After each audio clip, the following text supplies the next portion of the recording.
E o que a imprensa faz é justamente o roast. O que ela faz é churrasquinho de Flávio Bolsonaro todos os dias no jornal. Eu gosto da ideia de surpreender os nossos inimigos com gentileza, mas unidade nada. Esses caras não valem porra nenhuma. Esses caras odeiam o Flávio. A maioria trabalhou pro Lula e a maioria colaborou para o estado das coisas. Essas pessoas nunca estiveram nem aí pra liberdade de expressão. Olavo é do Carvalho, melhor canal de corte do YouTube. Onde é que vocês estavam quando jornalistas como Rodrigo Constantino, jornalistas... Não dá para discutir, não. Rodrigo Constantino, jornalista... Dá para discutir, não? Jornalista quanto o Miguel... o Guilherme Fiuza. Guilherme Fiuza é jornalista? Não. Porque o Alan dos Santos, Paulo Figueiredo, vocês chamam de blogueiro. Mas Guilherme Fiuza é blogueiro? Alguém reclamou quando o Guilherme Fiuza foi... Não, né? Ou onde estavam vocês quando Glenn Greenwald estava sendo perseguido diariamente? Vocês não vão responder? Eu respondo, porque eu sei onde vocês estavam. Em 2022, vocês estavam lançando nota contra o Jair Bolsonaro em apoio ao TSE presidido por esse mesmo Alexandre de Moraes, dizendo que reafirmavam o seu, abre aspas, compromisso com o Estado de Direito e as decisões soberanas das eleições referendadas por uma justiça eleitoral cuja atuação tem sido reconhecida internacionalmente. Para defender o Alexandre teve nota oficial. Para falar dos inquéritos ilegais, do inquérito da fake news, não teve um pio, né? Agora a gente aqui nos Estados Unidos diz Cry me a river, né? Chore um rio. Como diria a Maju, o choro é livre. Vocês foram avisados e escolheram esse caminho. E aí teve um episódio que eu considerei engraçado, pitoresco, oportuno, que o Flávio Bolsonaro, esse sim, que denunciou todos estes abusos incansavelmente, ele fez um gesto divertido em direção aos jornalistas que estavam ali perto de onde ele estava. Tem o vídeo aí pra gente, Gabriel? Passa aí o vídeo que eu acho que vale a pena. Olha como é que eu trato bem vocês, ó. Gente, tá pra beliscar, desculpa aí o entrevista, tá? Pensa, tá gelada a coca, não? Obrigada. Me solidarizar com você pelo que aconteceu aqui agora, Alexandre. Para. Flávio, eu sei que você não gosta quando eu te critico, mas eu me sinto aqui no dever de... Eu quando vejo coisa errada, eu tenho que criticar. Flávio, que porra de carne bem passada é essa, cara? Olha a cor dessa carne cinza.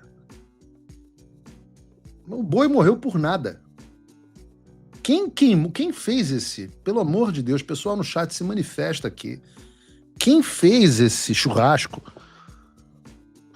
Que coisa horrorosa, que carne cinza, meu Deus do céu. Eu acho que desse jeito a eleição no Rio Grande do Sul tá perdida. A eleição no Rio Grande do Sul, o Antônio, Adilson, da Easy Meats, que sempre assistem o nosso programa, não mandem carne pro Flávio Bolsonaro, que vai fazer essa desgraça. Porra, picanha, eu não sei se isso é uma picanha. Primeiro que tá mal cortada pra caralho a carne. Não sabe cortar a carne, não sabe cozinhar a carne cinza, um negócio horroroso. Então não mandem carne pro Flávio Bolsonaro. Desculpa, Flávio. Tive que fazer aqui esse comentário. O Moraes acabou de determinar a busca e apreensão na fonte de um jornalista no Maranhão. Talvez vocês não tenham sabendo ainda, mas a minha solidariedade, porque o sigilo da fonte sempre foi algo sagrado. Então veja o que está em jogo no país, além de tudo, a própria liberdade de imprensa. Então que todos se conscientizem aí da gravidade do que está acontecendo no país. Em nada justifica um ministro supremo determinar a busca e apreensão numa fonte de um jornalista que fazia matérias denunciando mau uso por parte do aparato, equipamentos públicos ali por parte do ministro Flávio Dino. Então, bom churrasquinho pra vocês, já que o Lula não trouxe picanha, eu trouxe aqui dentro pra vocês a picanha que foi que a gente pegou. Mas o assunto é sério, Eu acho que tem que haver um momento de unidade da própria imprensa contra esse tipo aí de abuso, de ilegalidade, de arbitrariedade. Ai, meu Deus do céu. Eu não sei o que é mais engraçado, a carne bem passada ou o Flávio servindo churrasquinho pro jornalista. Outra pergunta justa aqui no chat, que as pessoas estão perguntando: Flávio Bolsonaro, essa carne é friboi, veio da JBS, não veio da JBS? Tem gente da JBS na campanha. Essa carne é um oferecimento Joesley Batista? Não.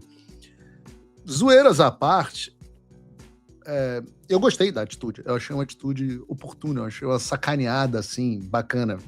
Lula não trouxe... Coca tá gelada? Aliás, se fosse a campanha do Lula, eu até falei isso no Twitter ontem, a Coca servida seria outra. Isso aí teve chopp, teve churrasquinho, era outro, foi bacana, eu achei bacana, achei divertido. Tá? Eu gosto desse senso de oportunidade, dominou o noticiário, todo mundo falou sobre isso, então ponto positivo para a campanha, espontâneo, ponto positivo. Mas eu acho que tem um componente irônico que escapa o Flávio pelo comentário dele, porque hoje ele serve um churrasquinho para os mesmos caras que fazem churrasquinho do Flávio todos os dias. Aqui nos Estados Unidos existe a expressão to be roasted, né? Roasted é quando alguém te queima. No Brasil também tentaram fazer agora a tradução de roast, que é quando alguém fica lá sentado só ouvindo sacaneada. Como é que chama isso no Brasil? Vocês souberem aí no chat me dizem. Aqui nos Estados Unidos chama roast, né? E o que a imprensa faz é justamente o roast. O que ela faz é churrasquinho de Flávio Bolsonaro todos os dias no jornal. Eu gosto da ideia de surpreender os nossos inimigos com gentileza, mas unidade nada. Esses caras não valem porra nenhuma. Esses caras odeiam o Flávio. A maioria trabalhou pro Lula e a maioria colaborou para o estado das coisas. Essas pessoas nunca estiveram nem aí para a liberdade de expressão. É que a água começou a bater no bigode deles ou na bunda deles. Eles não ligam nem para os seus próprios colegas. Eles só estão preocupados com, caramba, será que daqui a pouco eu vou publicar alguma coisa e eu vou ser prejudicado? Ninguém tá aí para direito constitucional. Essa Abert estava semana passada publicando uma nota dizendo que eu estava fazendo ataques a jornalistas e que eu devia ser censurado, preso, esquartejado, chutado, cachorro chutado, fazer macumba contra mim e tudo mais. Tava lá alguma coisa desse tipo na nota da Abert, não me lembro direito. Mas era uma coisa nessa linha. Então, não estão nem aí. Absolutamente nem aí. Eles estão preocupados com o... Pode reparar, eles falam sempre no precedente. Vou fazer o seguinte, bota um trecho aqui do próprio Otávio Guedes comentando esse assunto na Globo News. Como se trata de um blog, né, de um jornalista, a investigação, e aí agora entra a minha... Mais um caso do blogueiro jornalista que me espanta. Opinião, tá? Meu CPF. A investigação, ela fica num limite muito perigoso entre investigar o fato e investigar a pessoa, porque foram atrás de quem estava passando informações para o jornalista. Primeiro fizeram uma busca e apreensão na casa do jornalista, recolheram um celular. Aí olha o que diz a polícia com esse celular. Pegamos o celular do jornalista, fica claramente demonstrado que quem obteve as informações e imagens divulgadas pelo jornalista foi o Raimundo Cotrim. Então pegaram o celular do jornalista para descobrir quem estava passando informações para ele. Então a polícia vai dizer, estamos investigando a perseguição. Mas, se trata de um jornalista fazendo uma denúncia de uso de um carro público, de um bem público, por um homem público, esse secretário é uma fonte. Então, é muito tênue ali o limite. Não tem nada de tênue. Quebraram o sigilo da fonte. Porque foram descobrir, a pretexto de investigar uma perseguição, foram descobrir quem estava passando a informação. No Brasil, decisões não são um problema. Os problemas são os precedentes. Hoje nós temos ministros que são alvo de reportagens investigativas. Né? O próprio ministro Alexandre de Moraes, com a história dos contratos do escritório da esposa dele, o Toffoli, com a compra do resort, fotos divulgadas também por jornalistas de chegada de banqueiros e confraternizações no seu resort. Ou seja, é nesse contexto, opinião minha, que é perigoso você abrir qualquer precedente para quebrar fonte de jornalista, porque amanhã o ministro vai querer saber quem está divulgando informação contra ele. Né? Vejam o cagaço. Primeira coisa, vejam o cagaço do Otávio Guedes ao falar desse caso? Ele começa dizendo que é no CPF dele, tirando o da Globo da Reta e deixando claro que a linha editorial deles continua subserviente ao regime. Tá? E aí ele faz um comentário que consegue ficar ainda mais absurdo. Ele diz que o problema não é a decisão. A decisão não tem problema. Pau no cu do jornalista Luiz, sei lá das quantas. Pau no cu do cara. O problema não é a decisão. O problema é o precedente. O precedente, ou seja, o jornalista do Maranhão, que teve seus direitos constitucionais, Constituição, isso aí, tô nem aí. Eu tô preocupado com precedente, porque isso pode ferrar. Ele diz, não sou eu que tô dizendo, tá? É dentro da Globo News, o comentarista da Globo News dizendo, pô, aí é um problema, porque a gente também, pô, daqui a pouco vão querer descobrir quem é a fonte da Malu Gaspar. É, além de tudo, um paradoxo, né? Como o problema é o precedente e não a decisão, se sem a decisão não existe precedente. Em português, claro, o Otávio Guedes está falando do jornalista que se foda, o problema é que amanhã quem pode se fuder sou eu. E daí eu repito, olha, eu quero fazer o seguinte, eu quero perguntar aqui a vocês no chat, quem no chat está torcendo para que seja um jornalista da grande mídia? O próximo. Eu estou torcendo. É justiça. Digam vocês aqui, bota aqui no chat, fala eu.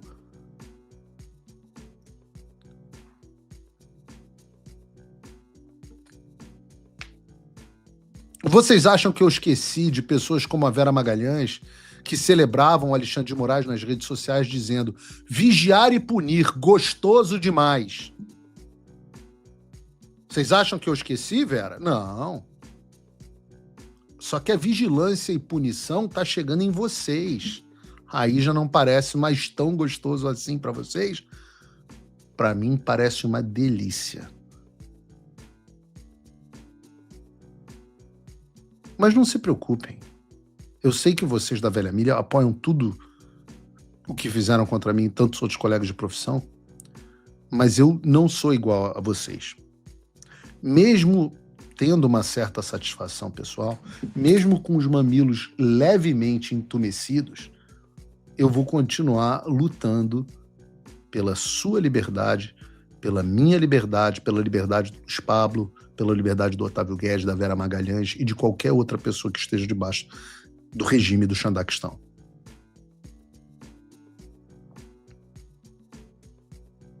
Esse é mais um fato adicionado ao histórico do Alexandre de Moraes. Foi um erro do governo dos Estados Unidos, cada vez mais amplamente reconhecido, retirar a aplicação das sanções Magnitsky ao Alexandre de Moraes.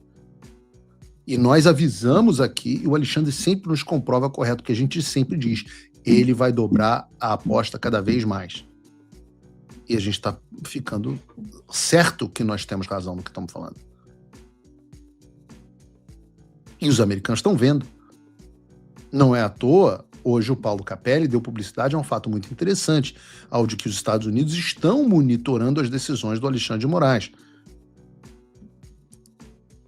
Estão monitorando o caso da violação do sigilo do Luiz Pablo, da fonte do Luiz Pablo. Vejam o que disse o Capelli, bota aqui um trecho aqui. Os Estados Unidos monitoram Alexandre de Moraes por conta da ofensiva do ministro contra o jornalista Luiz Pablo, que escreveu reportagem sobre o uso de um carro oficial por parentes de Flávio Dino no Maranhão. Eu conversei com integrantes de Washington, que classificaram a investigação aberta por Moraes como uma violação à liberdade de imprensa. Essa avaliação interna não é apenas de aliados políticos do presidente Donald Trump e do secretário de Estado Marco Rubio, mas compartilhada também por diplomatas de carreira norte-americanos, que ocuparam inclusive postos de destaque durante o governo do democrata Joe Biden. O consenso na diplomacia dos Estados Unidos é que juízes que se sentirem caluniados por reportagens podem processar e exigir indenização do jornalista que escreveu a matéria, mas não determinar que a Polícia Federal vá até a casa do comunicador para apreender os aparelhos eletrônicos e tentar identificar a fonte que passou as informações ao repórter. A nova operação policial determinada por Alexandre de Moraes já é vista pela Casa Branca como mais um dos supostos abusos cometidos pelo magistrado. Os Estados Unidos iniciaram uma apuração sobre a liberdade de imprensa no Brasil. E isso acontece em um momento em que a Casa Branca estuda retomar a Lei Magnitsky contra Alexandre de Moraes. Para ficar por dentro de tudo, acompanhe a coluna Paulo Capelli no Correio da Manhã. Mais uma sementinha sendo colocada. Ontem nós enviamos essa notícia para eles do jornalista. Hoje nós estamos enviando a questão do Discord. Não adianta, nós estamos dizendo aos americanos, não adianta negociar com o governo brasileiro. Quem aconselhou o presidente Trump a retirar as sanções Magnitsky o aconselhou mal. Trump cometeu um erro. É um presidente que comete muitos acertos, e a gente vai falar sobre um enorme acerto agora no próximo bloco, mas esse foi um erro. Um erro grave que prejudicou muito o Brasil, porque Alexandre de Moraes ainda está se sentindo empoderado, embora nós temos que ser extremamente gratos, porque ele não tinha a menor obrigação de fazer isso pelo Brasil, mas fez, e com consequências maravilhosas, das quais nós tratamos aqui no programa, mas a retirada foi um erro que prejudica os interesses americanos e os interesses do Brasil. Não obstante, nós temos certeza de que a gente tem aqui nos Estados Unidos uma pessoa comprometida com a liberdade individual. O Trump voltou. Isso já deve ter tirado um peso das suas costas. Mas e o Brasil? O nosso país continua atolado, e achar que só a vitória do Trump vai resolver tudo é ilusão. Nada vai mudar sozinho. E pode ter certeza de uma coisa: ficar xingando muito nas redes sociais não vai fazer diferença nenhuma. Você vai continuar esperando alguém fazer alguma coisa por você? Um político? Um salvador da pátria? Esquece. Se ninguém tomar uma atitude, nada acontece. Eu estou fazendo a minha parte. Eu parei a minha vida por isso. Mas, se você quer saber como pode ajudar sem precisar largar tudo, a resposta é simples: apoiando quem está na linha de frente. Sem esse apoio, sem essa linha de suprimento, esse trabalho morre. Sem estrutura, ninguém avança. Então acessa www.paulofigueiredoshow.com/apoie e com $5 por mês você pode fazer parte disso. Se puder mais, eu recomendo, seja um patrono Gold e participe ativamente no grupo que me ajuda a pautar esse debate. O que vai definir o futuro é quem faz e não quem reclama. A escolha é sua.